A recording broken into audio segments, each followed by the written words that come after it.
G20 सम्मेलन चूँकि भारत में हो रहा है और इसका शिखर सम्मेलन यानी राष्ट्राध्यक्षों का जो सम्मेलन है वो सितंबर महीने में नई दिल्ली में होने वाला है। अभी हाल ही में यानी कि मई महीना में जम्मू कश्मीर में पर्यटन से संबंधित G20 सम्मेलन का समापन हुआ। अब चूँकि यहाँ पर चीन और पाकिस्तान ने टेढ़ी निगाहें की हुई थी। अब चीन ने ऐसा क्यों किया ज़रा उसको इस मैप के माध्यम से समझते हैं। ये भारत का नक्शा है और भारत में ऊपर में ये जो मैप आपको दिख रहा है आपको पता ही होगा, ये है भारत का ताज, हिंदुस्तान का ताज, जम्मू कश्मीर और लद्दाख यूनियन टेरिटरीज़ यानी कि 2 केंद्र शासित प्रदेश यहाँ पे हैं जो 2019 में जम्मू कश्मीर राज्य को विखंडित करके 2 केंद्र शासित प्रदेश का निर्माण किया गया था। दोस्तों यहाँ पे जो लाल कलर में दिख रहा है और भूरा कलर में दिख रहा है और डार्क रेड कलर में दिख रहा है, ये जो पूरा का पूरा एरिया है ये पाकिस्तान के कब्जा में है और ये पाकिस्तान के कब्जा में 1948 से ही है। इस क्षेत्र को क्या कहते हैं ज़रा इसको भी हम लोग समझ लेते हैं। जो डार्क रेड कलर में है इसको पाकिस्तान में कहा जाता है आज़ाद कश्मीर, जिसकी राजधानी मुजफ्फराबाद है। जबकि इसके ऊपर जो रेड कलर में जो क्षेत्र आपको दिख रहा है ये गिलगिट बाल्टिस्तान है और ये भी पाकिस्तान के नियंत्रण में है 1948 से। जबकि उसके ऊपर का जो क्षेत्र आपको दिख रहा है उसको सक्सगम घाटी कहते हैं, जो सियाचिन ग्लेशियर का जो क्षेत्र है उसके नज़दीक में ही स्थित है। जो सक्सगम वैली है 1963 में पाकिस्तान ने चीन को दे दिया था। पाकिस्तान चाह रहा था, पाकिस्तान ये जानता था कि भारत के खिलाफ जो भी हम प्रोपेगेंडा चला रहे हैं तो उसमें चीन का साथ होना ज़रूरी है। इसी वजह से सक्सगम घाटी को 1963 में उसने दे दिया था चीन को। अब दोस्तों G20 का पर्यटन से जुड़ा हुआ जो सम्मेलन जम्मू कश्मीर में संपन्न हुआ, श्रीनगर में संपन्न हुआ, उसमें चीन नहीं आया। उसका सबसे बड़ा कारण है CPEC यानी कि चाइना पाकिस्तान इकोनॉमिक कॉरिडोर। ये जो रास्ता है ये गिलगिट बाल्टिस्तान से गुजरता है। ये रास्ता है क्या? चलिए ज़रा इसको समझते हैं। चाइना कर क्या रहा है? चाइना दुनिया भर के जो छोटे-छोटे गरीब देश हैं, विशेष तौर पे अफ्रीका के जो छोटे-छोटे गरीब देश हैं, वहाँ इन्वेस्टमेंट के नाम पे लूट मचाए हुए है। तो चाइना कर क्या रहा है? तो चाइना उन अफ्रीकी देशों से बड़े स्तर पे खनिज अपने यहाँ ला रहा है, सोना ला रहा है, चांदी ला रहा है, तांबा वगैरह ला रहा है। यानी कि जो भी खनिज, जो भी मिनरल्स हैं अफ्रीका में, उसको अपने देश में ढोने का काम कर रहा है। अब ये हो कैसे रहा है, ज़रा वो समझिए। अफ्रीका से वो जो सामान है अफ्रीका के तटों पर आता है।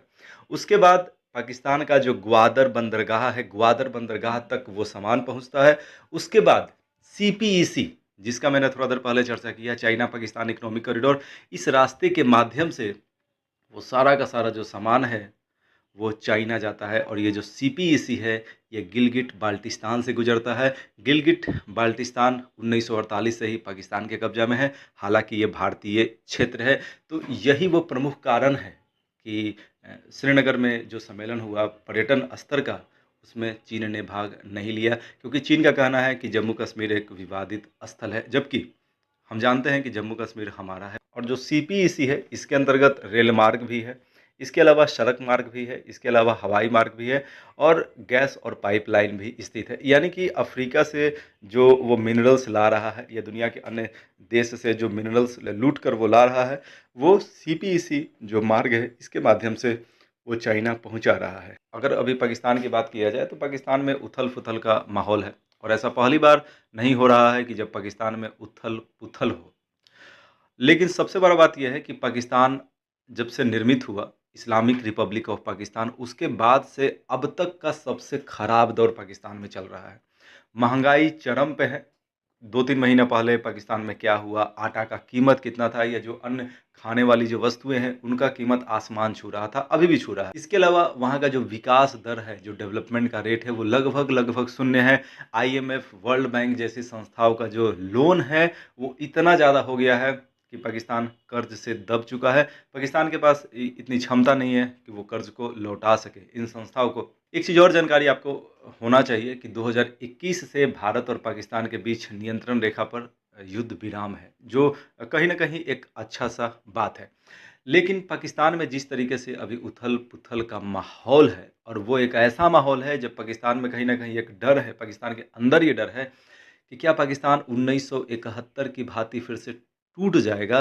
तो ऐसे में भारत को भी थोड़ा-सा सचेत और सतर्क रहने की आवश्यकता है। क्योंकि आप ये समझिए पाकिस्तान में जो जिहाद छेड़ने वाले चरमपंथी संगठन हैं, वो कहीं न कहीं सरकार के द्वारा अभी नियंत्रण में है।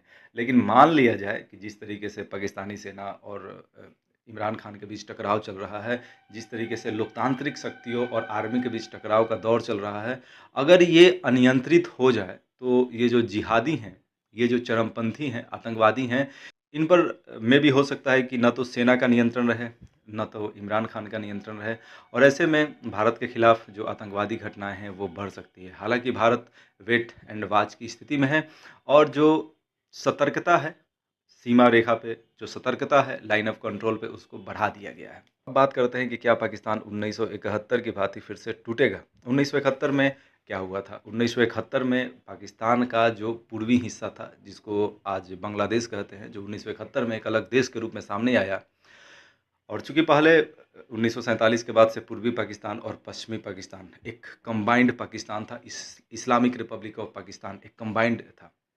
लेकिन जिस तरीके से सेना के द्वारा अत्याचार हो रहा था या जो चुनी गई लोकतांत्रिक सरकार है, जो सेना के दबाव में पूर्वी पाकिस्तान में काफ़ी अत्याचार कर रहा था, उसके खिलाफ वहाँ जन आंदोलन का माहौल बना और पाकिस्तान 2 भागों में टूट गया। अभी का जो हालात है, 9 मई और 10 मई को जो कुछ पाकिस्तान में हुआ, पब्लिक जिस तरीके से सड़कों पर आई, सेना के जो अलग-अलग ऑफिसेज़ हैं, वहाँ पर हमला हुआ, प्रधानमंत्री के लाहौर निवास पे हमला हुआ, तो उसके बाद कहीं न कहीं विशेषज्ञ ये अंदाज़ लगा रहे हैं कि मेबी पाकिस्तान टूट सकता है। मेबी ऐसा हो सकता है कि बलूचिस्तान, सिंध, खैबर पख्तूनख्वा, पंजाब, ये छोटे-छोटे देश बन जाएँ, मेबी ऐसा हो सकता है, अब तो वो देखने वाली बात है। लेकिन अगर हम अपने देश के नज़रिया से देखें, तो हमारा तो सोच यही है कि हम पहले हमला नहीं कर सकते हैं किसी भी देश पे। हाँ, लेकिन अगर कोई देश हम पे हमला करता है तो हम छोड़ेंगे नहीं और भारत का निगाह, भारत का सोच पीओके पे तो ज़रूर ही है। भारत चाहता है, भारत सोचता है। भारत के गृह मंत्री जी का बयान संसद में।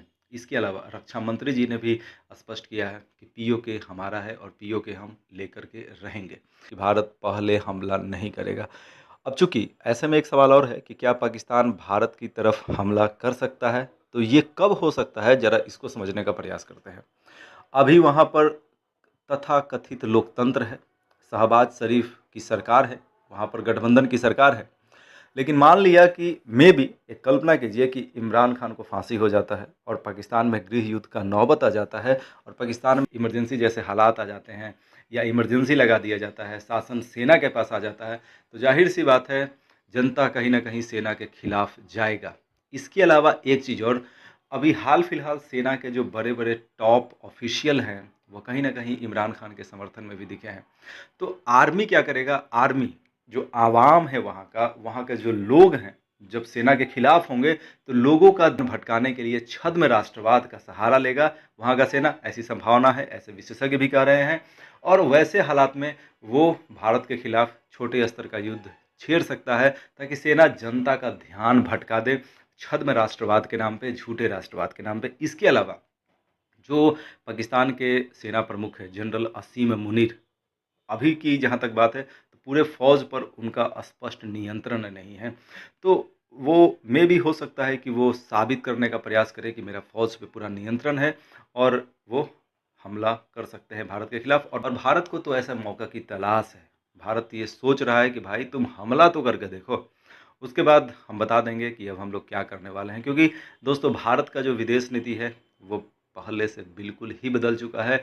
भारत का विदेश नीति रियल पॉलिटिक की तरफ बढ़ रहा है। ये वर्ड है REAL और POLITI के रियल पॉलिटिक, यानी कि इसका मतलब ये हुआ कि राष्ट्र हित सर्वोपरि। यानी कि इंटरनेशनल राजनीति में ये शब्द काफ़ी आजकल चर्चा में रहता है, रियल पॉलिटिक। यानी ज़्यादातर जो देश हैं वो सबसे पहले अपना हित देखते हैं।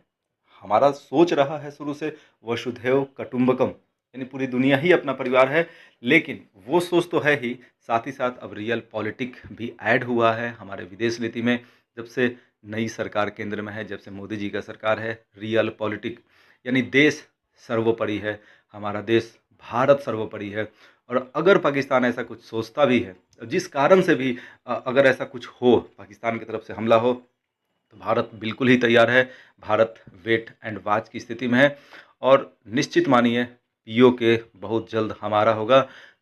भारत के सबसे अमीर प्रांत महाराष्ट्र से भी छोटी इकोनॉमी रखने वाले पाकिस्तान आर्मी का इतना हिम्मत नहीं है, इतना मादा नहीं है कि वो भारत के खिलाफ बड़े स्तर का युद्ध भी छेड़ दे। हाँ, ये बात अलग है कि चीन उसे इनडायरेक्ट रूप से मदद करेगा, तो वो एक थोड़ा-सा अलग स्थिति हो जाएगा, लेकिन उस स्थिति से निपटने के लिए भी हम तैयार हैं। अंतर्राष्ट्रीय स्तर पे हमारे जो संबंध है कई देशों से काफ़ी बेहतर रहे हैं और कई देशों के साथ जो हमारा संबंध है वो लगातार मजबूत हो रहा है। सामरिक क्षेत्र में सैन्य हथियारों का जो खरीद बिक्री है वो भारत की तरफ से बढ़ा है। भारत अब खुद हथियारों का निर्माण भी कर रहा है। तो जो भी हो, इतना तो तय है कि हमारा देश न सिर्फ एक सही हाथों में है, बल्कि हमारा देश एक सही डायरेक्शन में बढ़ रहा है। हाँ, पड़ोस में जो कुछ भी चल रहा है उससे थोड़ा-सा चिंता करने की ज़रूरत अवश्य है। और दोस्तों, चिंता करने की अगर जो बात है कि क्या पाकिस्तान में जो उथल-पुथल है भारत को चिंतित होना चाहिए, तो उसका 2-3 कारण अगर हम सारांशतः देखें, तो वहाँ जो न्यूक्लियर बम है, एटम बम है, हो सकता है कि दहशतगर्दों के हाथ में आ जाए और दहशतगर्द हो सकता है कि भारत के खिलाफ उसका प्रयोग करने का सोचें। हालाँकि जो अंतर्राष्ट्रीय परमाणु ऊर्जा एजेंसी है, उसका भी नज़र पाकिस्तान के परमाणु बम पे है। जैसे ही पाकिस्तान में गृह युद्ध जैसा नौबत आता है, पाकिस्तान में उथल-पुथल अगर बढ़ जाता है, तो ज़ाहिर-सी बात है आईएईए पाकिस्तान के परमाणु बम को अपने नियंत्रण में ले लेगा। तो थोड़ा-सा यहाँ पे चिंतित होने की आवश्यकता है। इसके अलावा एक चिंता की बात ये भी हो सकता है कि अगर पाकिस्तान में उथल-पुथल ऐसे ही बना रहा, तो हो सकता है कि जो वहाँ के जिहादी हैं, वो अनियंत्रित हो जाए और भारत के खिलाफ कुछ इस तरीके का छद्म युद्ध शुरू कर दें, जिसको आतंकवाद कहा जाता है। तो जो भी हो, भारत वेट एंड वॉच की स्थिति में है। भारत सतर्क भी है। सीमा पर भारत की तरफ से जो चौकसी है, उसको बढ़ा दिया गया है और अगर पाकिस्तान भारत की तरफ हमला करने का सोचता भी है, तो ज़ाहिर-सी बात है, पीओके बहुत ही जल्द हमारा हो जाएगा। तो दोस्तों, कैसा लगा आज का वीडियो? अगर आपको आज का ये मेरा जो प्रयास है, अच्छा लगता है, तो प्लीज़ इस वीडियो को शेयर करें, चैनल को सब्सक्राइब करें और लाइक करें। Thank you. जय हिंद, वंदे मातरम।